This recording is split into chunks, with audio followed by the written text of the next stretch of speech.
जय हिंद बच्चों।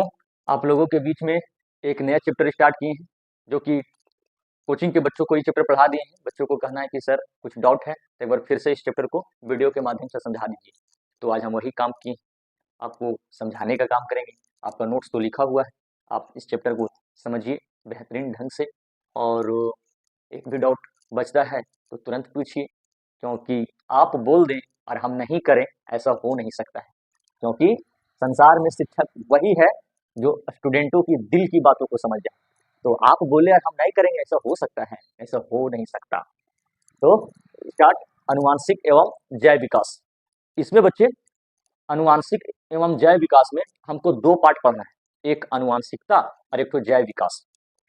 हम लोगों को इस एग्जाम की दृष्टि से जैव विकास से परीक्षा में नहीं आ सकता है, कन्फर्म नहीं है, लेकिन लग रहा है कि नहीं आ सकता है। केवल हम लोगों को जो परीक्षा की दृष्टि से आएगा तो इस चैप्टर का आधा पार्ट से आएगा, मतलब अनुवांशिकता से आएगा। पूरा डिटेल खखोर के देखेंगे अनुवांशिकता को। एक जरा सा भी डाउट बच जाएगा आपके दिमाग में तो फिर मेरा पढ़ाना ही बेकार। चलिए, केवल आप मोबाइल को शांतिपूर्वक से बिना स्किप किए हुए देखना स्टार्ट कर दीजिए। चलिए, अनुवांशिक क्या है इसको समझने के लिए सबसे पहले लक्षण के बारे में समझिए। जैसे बोलते हैं कि घर तरफ कि फलनवा बेटा का लक्षण उसका बाप से मिलता है, फलनवा बेटी का शकल या लक्षण उसकी माता से आया हुआ है।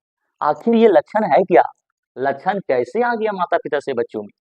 और जब पिता का लक्षण बाल बच्चा में आ गया, माता का लक्षण उसके बाल बच्चे में आ गए, तब तो लक्षण समझ में आ रहा है कि ट्रांसफर हो गया।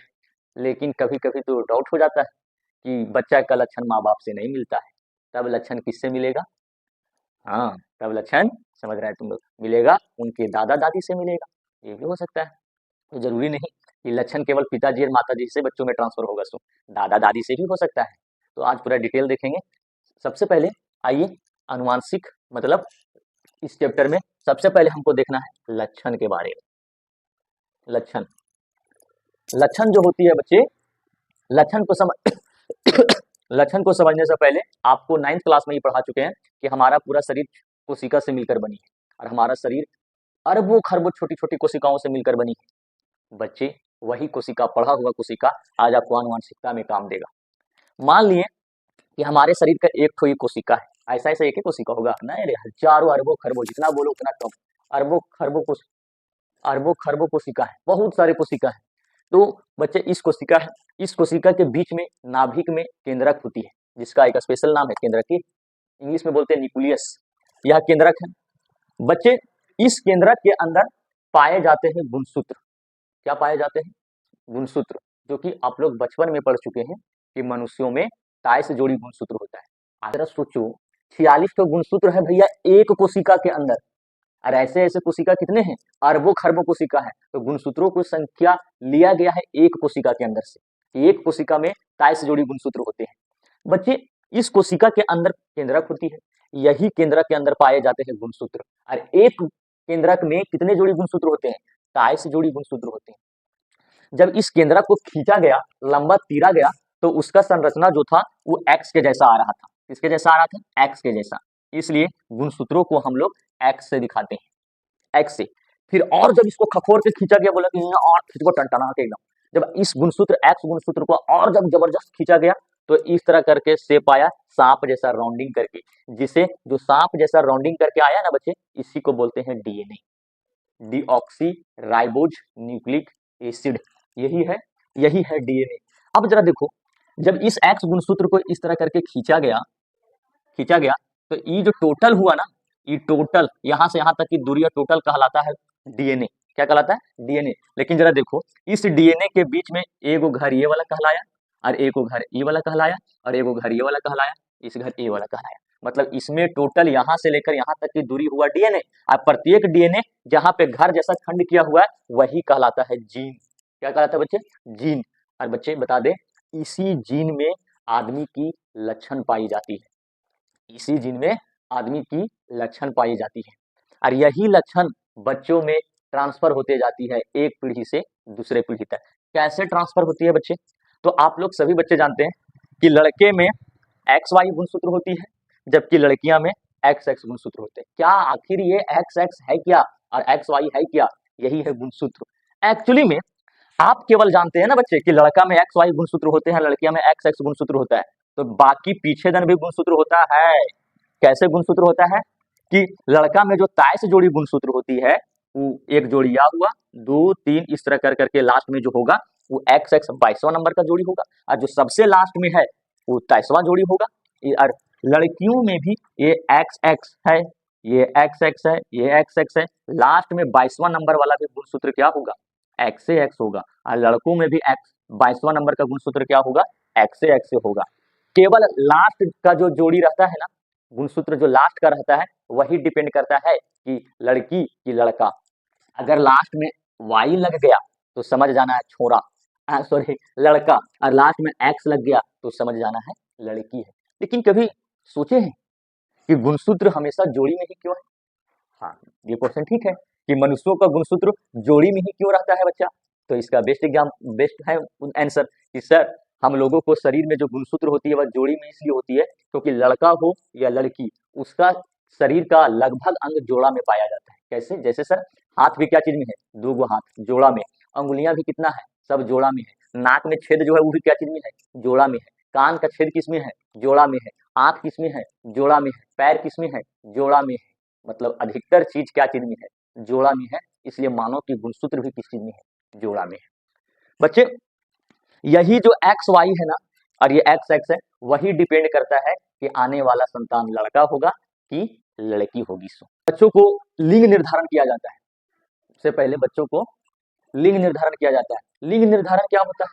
तो जब कोई भी बच्चा माँ के गर्भ में रहता है, तो जब वो जन्म नहीं लेता है तब वह बच्चा नहीं कहलाता, भ्रूण कहलाता है। जब कोई भी बच्चा माँ का पेट में रहता है तो वह बच्चा बच्चा नहीं, भ्रूण कहलाता है। और बच्चा जब जन्म नहीं लिया उससे पहले पता चल जाता है कि बच्चा लड़का होगा कि लड़की होगा। सो इसी को बोलते हैं लिंग निर्धारण करना।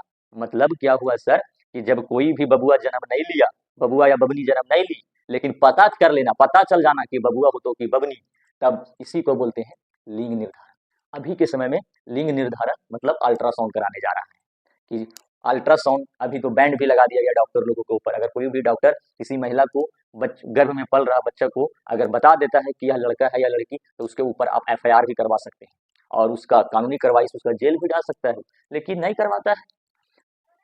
क्यों इसके ऊपर कार्रवाई है? क्योंकि अक्सर समाज के लोग जो होते हैं, माँ का गर्भ में जो बच्चा पलता है वो लड़की होती है तो उसको मार देते हैं। वाह रे भैया वाह, लड़कियों को मार दिया जाता है और लड़कियों को मार दिया जाएगा, लड़कियों को पढ़ने नहीं दिया जाएगा। और जब उसी की पत्नी जब प्रेग्नेंट होगी तो उसको चाहिए डिलीवरी के लिए लड़की नर्स। कहाँ से मिलेगी नर्स लड़की? पढ़ने तो तुम दिया नहीं समाज के लोग, पिताजी बच्चों को पढ़ने नहीं दे रहे हैं, बच्चियों को पढ़ने नहीं दे रहे, आज चाहिए डिलीवरी के समय में लड़की नर्स, घंटा मिलेगी लड़की नर्स।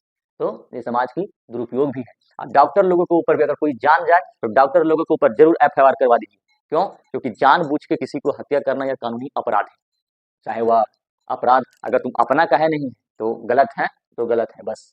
तो ये हुआ लिंग निर्धारण करते हैं कि लड़का होगा कि लड़की होगा।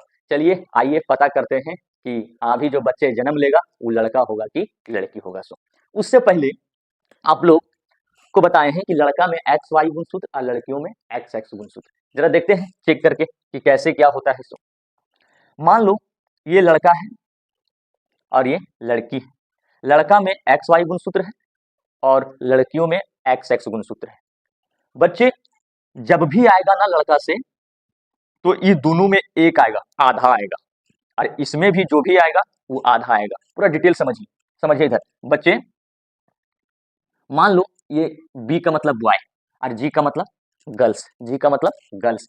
बच्चा लड़का जो है, लड़का, वो लड़का में कौन सा गुणसूत्र होगा? आप लोग सभी बच्चे बोलेंगे, सब लोग को दिमाग में आया होगा आंसर एक्स वाई गुणसूत्र होता है। नहीं रे, तुम लोग आगे पढ़ा है। देख, लड़का है तो उसमें एक्स एक्स भी गुणसूत्र होगा, एक्स एक्स भी गुणसूत्र होगा। इस तरह कर करके 22वां नंबर तक एक्स एक्स गुणसूत्र होगा, 22वां नंबर तक एक्स एक्स गुणसूत्र होगा। लेकिन जो 23वां नंबर में होगा वो एक्स और वाई गुणसूत्र होगा। उसी तरह लड़कियों में जो भी होगा वो एक्स एक्स गुणसूत्र होगा, एक्स एक्स गुणसूत्र होगा, एक्स एक्स गुणसूत्र होगा, एक्स एक्स, 22वां नंबर तक एक्स एक्स होगा। और जो 23वां नंबर में होगा वो भी एक्स एक्स गुणसूत्र होगा। बच्चे मान ये जो लड़के हुआ और इस जो लड़की हुई, ये दोनों के बीच शादी करवा देते हैं कि ओम मंगलम भगवान विष्णु भगवान गरुड़ ध्वज मंगलाय पुंडरीकाक्ष मंगलाय तनुहरी। शादी संपन्न हो गई, वर वधु दोनों कंप्लीट। अब क्या हुआ, ये जो लड़का है इस लड़की के पास आपसी संबंध से बच्चे का जन्म हुआ।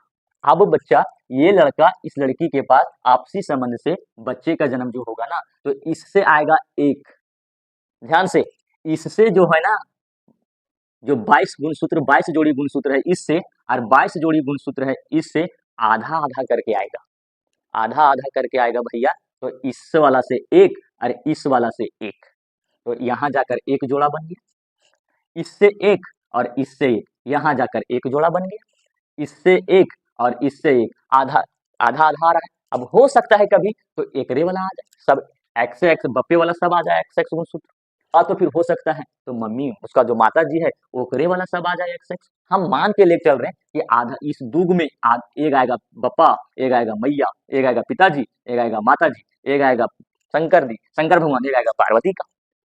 इस तरह फाइनली जैते जैते जैते जैते लास्ट पहुंचेगा पिताजी वाला एक्स और वाई पर, और माता में भी पहुंचेगा एक्स और एक्स पर। इसलिए इस ये जो जाता है बच्चे एक्स एक्स और इधर जो 22 जोड़ी गुणसूत्र आधा आधा करके, अगर कैसे जान गए सर कि ई वाला भी जाता है, तो अगर बच्चे ई वाला ही निर्धारित करता है हमारा बॉडी का संरचना, हमारे बॉडी का आकार। अगर हमारा बॉडी का संरचना जरा देखो ना, ई 22 तो डिसाइड करता है बॉडी की संरचना कि आपका बॉडी का आकार कैसा होगा, और ई दोनों निर्धारित करता है केवल आखला कि लड़का हो बबनी हो तो का बाबू, अगर बाबू आगे बताएंगे बबनी होगा कि बाबू से। ये 22 जोड़ी 22 एकड़ से और 22 एकड़ से 44 गो मतलब 22 जोड़ी ही डिसाइड करेगा कि शरीर कैसा होगा। सो इसलिए तो इसका मतलब लड़कों का 22 जोड़ी गुणसूत्र और लड़कियों को 22 जोड़ी गुणसूत्र दोनों एक समान होता है कि नहीं होता है? एकदम होता है। सर कैसे जान गए सर कि अब दोनों को एक समान होगा गुणसूत्र सूत्र? अब भगवान है क्या? देख रहे भैया, यह भी बताएं कि 22 जोड़ी गुणसूत्र डिसाइड करेगा केवल उसका बॉडी का संरचना का,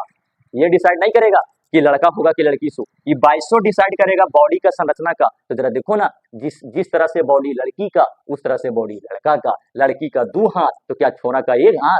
लड़कों का भी 2 हाथ। लड़कियों का 2 आंख तो लड़कों का भी 2 आंख। लड़कों का 2 कान, लड़कियों को भी 2 कान। लड़कियों को 32 दांत, लड़कों को भी 32 दांत। लड़कों का 1 जीभ, लड़कियों को भी 1 जीभ।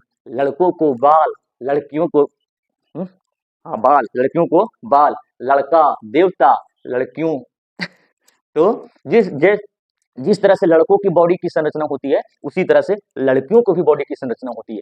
अब ये 22 तो डिसाइड कर दिया बॉडी का संरचना के जैसा। अब लास्ट में जो ये जो बचा एक्स वाई लड़का वाला और एक्स एक्स लड़की वाला, यही डिसाइड करेगा कि बबुआ लाल हुई है कि बबुआ ललनी हुई है। यही डिसाइड करेगा। कैसे डिसाइड करेगा? मान लो उधर 22 आके कंप्लीट है, केवल यही जाना बाकी है। तो मान लो बच्चे पिताजी से आया एक्स, पिताजी से क्या आ गया? यहाँ देखो, यहाँ पिताजी से मान लो एक्स आया तो माता जी से भी एक्स से आएगा। अगर पिताजी से एक्स गुणसूत्र आया और माता जी से भी एक्स गुणसूत्र आया तो बबुआ लाल नहीं हुई है, बबुआ ललनी हुई है। क्यों? क्योंकि एक्स एक्स गुणसूत्र डिसाइड करता है लड़की का। तो पिताजी से अगर एक्स गुणसूत्र आएगा और माता जी से भी एक्स गुणसूत्र आएगा तो बच्चा जन्म नहीं लेगा, बच्ची जन्म लेगा। फिर मान लो कि एक बार लड़की जन्म ले ली, फिर एक बार प्रयास किया तो पिताजी से फिर आया, अब एक्स से फिर आ गया एक्स से गुणसूत्र, और मम्मी से भी तो फिक्स है भैया, माता से कौन सा गुणसूत्र आता है? एक्स से गुणसूत्र आता है। जब एक्स एक्स आया तो लड़की की लड़का, लड़की फिर लड़की, फिर प्रयास हुआ, फिर यहां से आया एक्स से गुणसूत्र, फिर माता जी से फिर आ गया एक्स से गुणसूत्र, फिर क्या हुआ? फिर लड़की हुई। जा फिर जब 3-4 बार लड़की हो जाएगी, जब परेशान हो जाएगी, तब जाएगा ओझा डॉक्टर, वही दवास वाला को क्या बोलते हैं, जो ओझा ओझा मंत्र उंतर जानता है उसके पास, ए बाबा हम जो हैं सो केवल देखें छुछे बेटी हो। अरे एक चीज और, जब हम लोग बच्चे रहते थे तो मम्मी सब बोलती थी कि छुछे चावल चावल जो होता है ना चावल, कि छुछे चावल खा रहा है, खाली छुछे बेटी होगा। चलिए वाह, मतलब डॉक्टर से भी बड़ा डॉक्टर होती है मम्मी। ये सब उन लोग पहले डिसाइड कर दी कि खाली चावल खाएगा तो छुछे क्या होगी? बेटी होगी। ये सब भरम है, ये सब पर नहीं जाना है। फिर इसमें प्रयास हुआ, फिर प्रयास हुआ, बोला कि अबरी जो है अबरी बेटा होगा। अबर खुदा ना खास्ता पिताजी से आ गया वाई, वाई गुणसूत्र, और मम्मी बेचारी उससे तो ऐबे करेगा एक्स। अगर एक्स और वाई आ गया तो बबुआ लाल हुई, घर में छठारी मनतू, साउंड बजेगा, खीर पूरी चलेगा, पूरा मोहल्ला खाएगा। तो बच्चे आप जरा सोच के बताइए कि लड़का होगा कि लड़की होगी, ये सारा बात किसके ऊपर डिपेंड करता है? पिताजी के ऊपर कि माताजी के ऊपर? अरे भैया, माताजी में तो बेचारी में एक्स एक्स गुणसूत्र है ये है, पिताजी के ऊपर न निर्भर कर रहा है।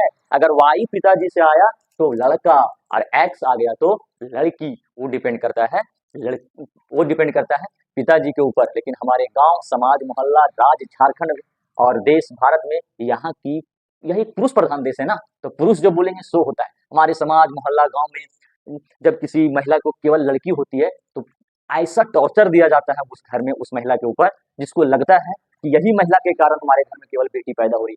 माँ ऐसा ऐसा घर में सत्यानाश कर दो, मतलब बैल कहीं का, अनपढ़। लड़कियों को कारण नहीं होती है, जैसे मम्मी जो होती है उसके कारण बेटा होगा या बेटी उस पर निर्भर नहीं करता है, पिताजी के कारण निर्भर करता है। और जिस महिला के केवल बेटी होती है उसका गांव, समाज, मोहल्ला में उसको एक ऐसा नजर से देखा जाता है जिससे लगता है कि हम समाज में बैठ नहीं सकते, समाज में चल फिर नहीं सकते हैं, लोगों के साथ अपनी बातों को रख नहीं सकते हैं, अर्थात उस महिला को बांझ के शिकार कर दिया जाता है। ऐसा ऐसा लोगों को टांगी से कर देना चाहिए। तो निर्भर करता है किसके ऊपर? लड़का होगा कि लड़की, सो पिताजी के ऊपर।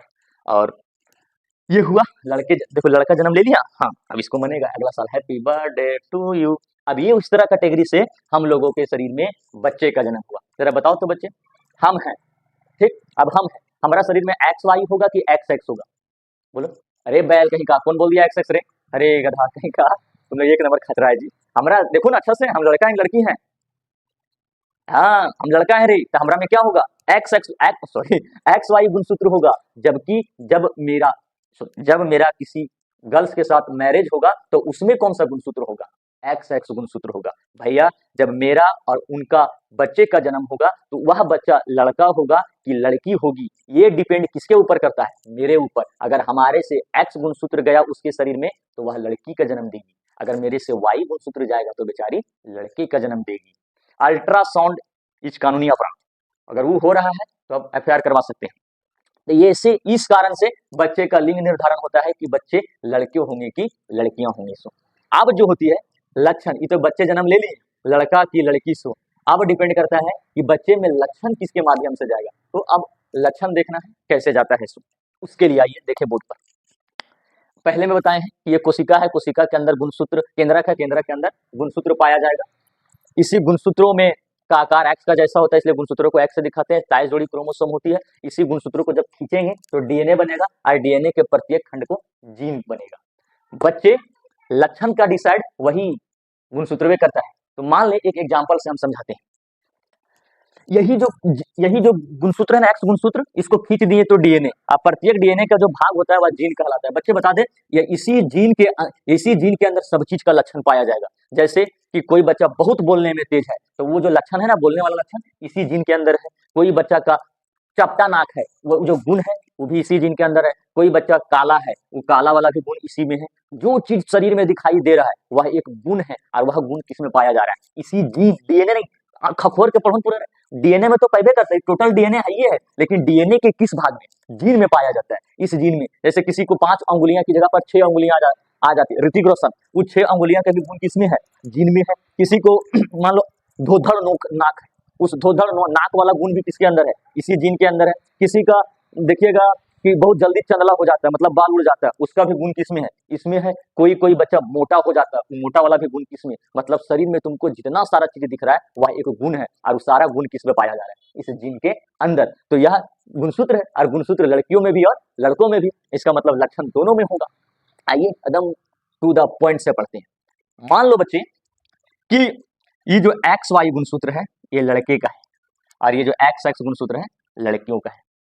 मान लो कि ये जो गुणसूत्र यहां से आया, और इस गुणसूत्र में हम दो ठो मान लेते हैं कि इस गुणसूत्र में 2 ठो लक्षण है। एक लक्षण है मान लो मोटा का लक्षण है, छिपा हुआ है इसमें, और एक लक्षण है पतला का लक्षण है।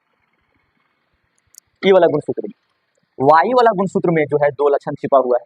मान लो कि एक लक्षण जो है वो है पढ़ने में तेज का, और एगो भकलोल का। ये हम लक्षण सेट कर दिए अपने से ताकि बच्चों को बेहतरीन ढंग से समझ में आ सके। इस गुणसूत्र एक्स वाला में गुणसूत्र में मोटा वाला लक्षण है, और 2 लक्षण, एक मोटा वाला और एक पतला वाला लक्षण।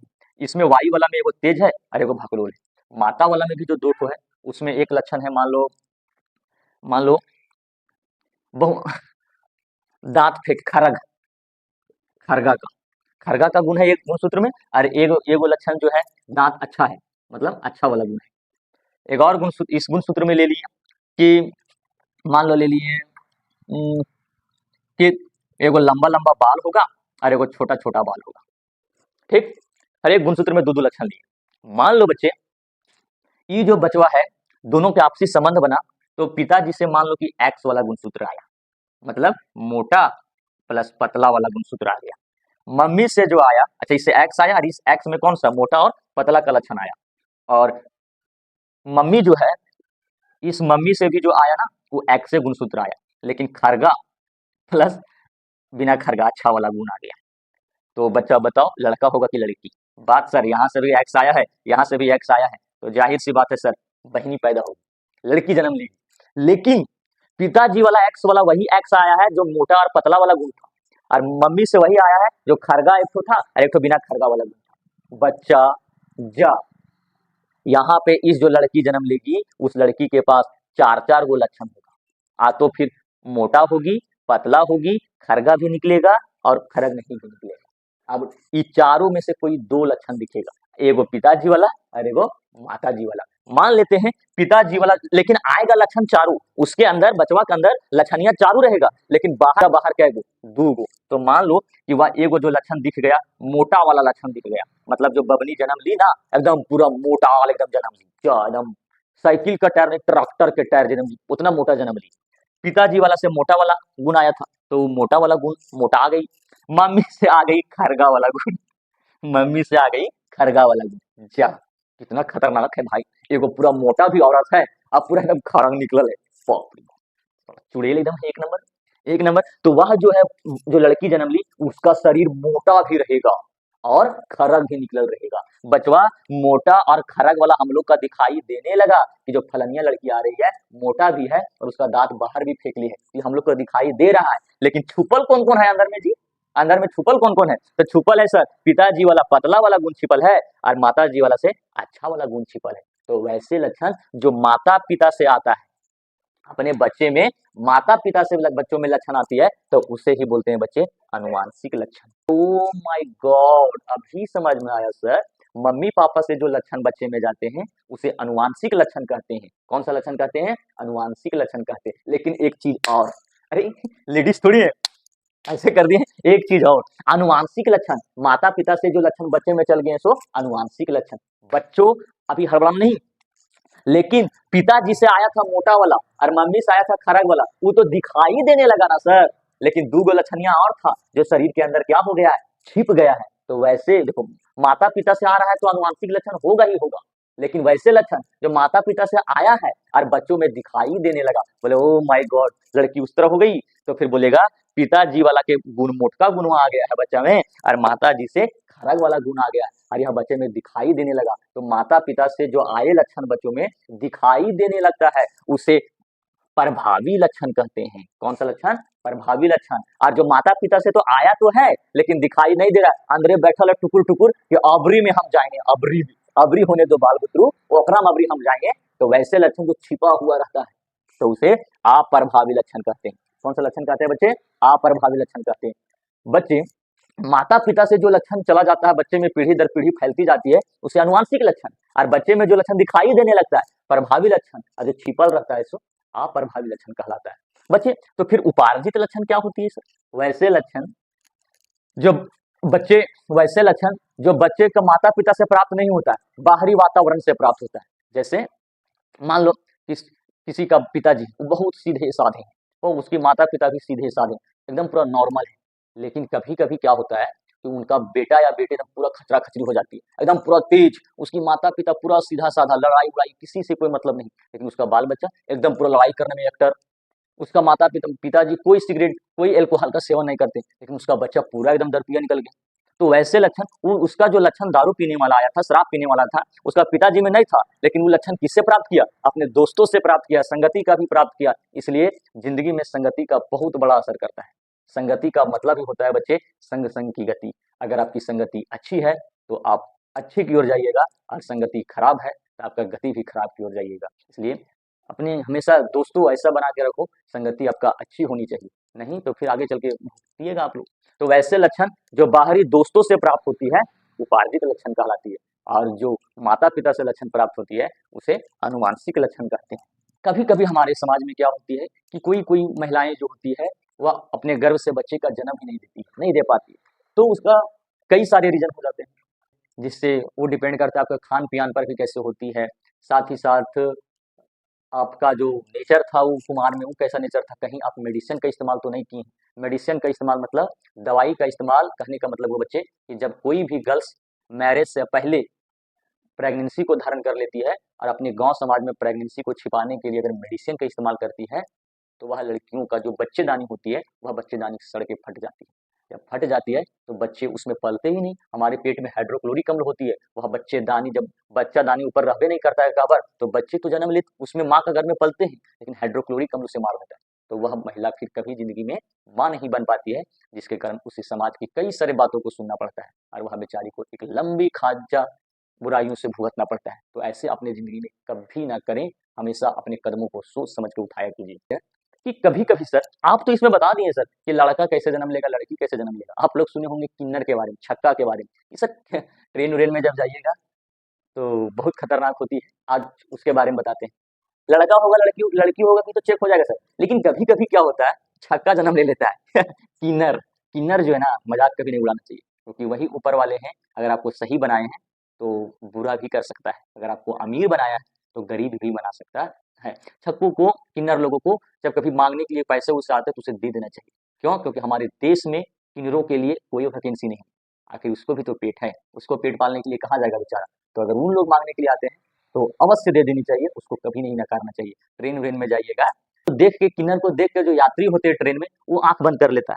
अब आँख बंद कर लेता है, उनको पता चल जाता है किन्नरों को कि बकलोलवा आँख बंद कर दिया है, जानबूझ के ये जागले है। तब वहाँ से उठाएगा और उसको बोलेगा, ए कभी-कभी ऐसा बात बोल देगा ना, जो लगेगा कि बाप ऐसा भी बात बोल देंगे, ए उठा ए हमर दूल्हा, बोले माय गॉड, इस तरह बोल देती है सॉरी बोल देते हैं उन। तो कभी-कभी उन लोगों को मजबूरी में पेट पालना है, तो उसको हमेशा दे देना चाहिए। तभी चेक करेंगे कि किन्नर कैसे जन्म ले लेते हैं ससुराल में लोग। किन्नर बच्चे अभी बताएं, माता जी से आएंगे एक्स, मतलब इस तरह करके 22 जोड़ी गुणसूत्र एक्स एक्स, और लास्ट में जो रहेगा माता जी में एक्स, पिताजी में भी 22 तक एक्स एक्स, और माता जी पिताजी लास्ट में एक्स वाई। बच्चे माता जी से ई आएगा आधा, एक ठो एक्स, और पिताजी से भी अगर आ गया एक ठो, तो ये हुआ एक्स वाई मिलकर लड़का जन्म लेगा। जरा सोचो, माता जी से आधा आया कि गोटे, आधा, पिताजी से आधा आया कि गोटे, आधा, इसलिए अर्धसूत्री विभाजन होती है। पूछेगा कि गुणसूत्रों का विभाजन कैसी होती है, तो अर्धसूत्री विभाजन होगी। कौन सा सूत्री? अर्धसूत्री विभाजन होती है बच्चों में। लेकिन कभी कभी क्या होती है, आना चाहिए था यहाँ से एक्स, क्या आना चाहिए था, एक्स, एगो एक्स आना चाहिए था माता से, और एक तो एक्स या वाई आना चाहिए था पिता से, तब सेपरेट हो जाता जाके। लेकिन कभी कभी क्या होता है, माता जी से ही दोनों आ जाता है, एक्स एक्स, और पिताजी से भी एक और एक्स आ जाता है।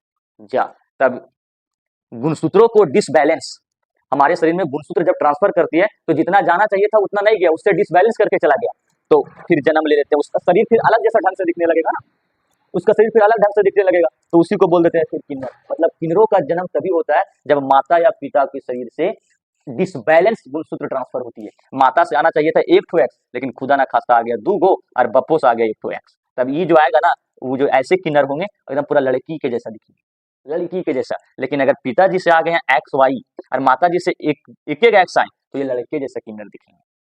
तो ये इस तरह से माता के शरीर में, पिता के शरीर में जितना आना चाहिए था गुणसूत्र, उससे डिसबैलेंस करके आता है। जितना आना चाहिए था उतना ना आकर कम या बेसी आ जाता है, तो इससे किन्नरों का जन्म हो जाती है।